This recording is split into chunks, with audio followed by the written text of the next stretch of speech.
Russia's in the news more than Kim Kardashian right now, and I think that says something. Either this whole Russia-Ukraine situation is a really big deal, or we're all getting clickbaited.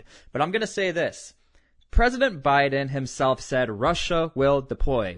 And it's not like President Biden is looking over all the information. He's being told this by the Pentagon. There's no other sources who are telling him that. Pentagon, CIA, they're watching this whole thing. So do we trust them? Do they know something we don't know? And the evidence that they're giving for this whole Russia is going to invade Ukraine, they are saying without a doubt, because Russia is deploying more and more troops as opposed to their 100,000 troops. And they're also maneuvering them around all of Ukraine. So much so that Ukraine quite literally cannot defend all of these fronts without the help of NATO. Now, the issue with Ukraine getting help from NATO is that Ukraine is not a part of NATO. So does that mean the United States, NATO, and every other country here, are they supposed to be helping Ukraine? That is what Russia is mad about. And I think Putin is smart enough to know that he can kind of poke the bear with the stick, and he can test who's really going to stick up for Ukraine. I find it hard to believe that Putin is as dumb enough to waste millions upon hundreds of millions of dollars on this whole Ukrainian war thing, because he's literally fighting over nothing. They already got Crimea, which is probably more valuable considering that's naval territory. And Russia lacks a lot of naval territory where they can actually work on their ships. It's called warm water ports. So, is this all being blown out of proportion? I find it interesting as well that Biden is saying that Russia is going to invade during the Olympics.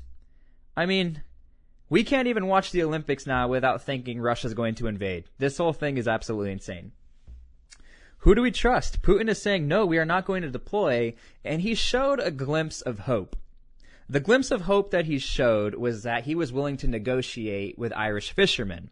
And I think that says something. I think that means Putin knows, who he can pick and choose to negotiate with. And Putin's main negotiation is just do not let Ukraine join NATO. And the United States, on the other hand, they can't pick and choose whether or not Ukraine can join NATO, because if Ukraine joins NATO, is Russia really going to invade, or vice versa? So really what this is like NATO, USA versus Russia, who has more will and fight in them. And the even more crazy thing about the whole situation is that Ukraine is literally saying we have no evidence as to Russia will be invading. In fact, it's almost as if Ukraine is already giving up. Ukraine is not stupid. I think they're smart enough to know, they already annexed Crimea, and there are tensions and there is actual fighting since 2014 up until today on the Crimea front. So Ukraine, I don't think they necessarily trust Russia, but when you start saying, it'll be fine, nothing's happening, we're just surrounded.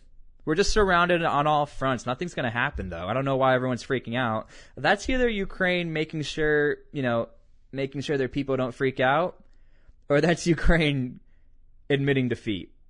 Because the fact that the British and the United States evacuated Ukraine 2 weeks ago from the time of making this video, that says something. That means they are seeing things Ukraine is not wanting to look at. So, in my opinion, I do not think Russia will invade Ukraine. I think they will do a proxy invasion, meaning they will have a little annex or a little clash on one part of the border to see what will fully happen. For Russia to fully invade Ukraine will 100% give up anyone's trust in Russia ever again in our generation. Ever again. Nobody will ever trust Russia if they invade Ukraine. No more trading, sanctions, airstrikes. Is that worth getting Ukraine? Now, I know the women are beautiful in Ukraine, but I don't think it's worth it. I do not think it's worth it. Got to add a little humor in this, but quite honestly, it's a little freaky. This whole situation is really freaky. So that is my opinion on the whole matter. Please subscribe, leave a comment, let me know what you guys think. But in my opinion, I really do think it's just who has the stronger will to not give up what the negotiations are between Russia, Ukraine, United States, NATO, in my opinion. See you guys later.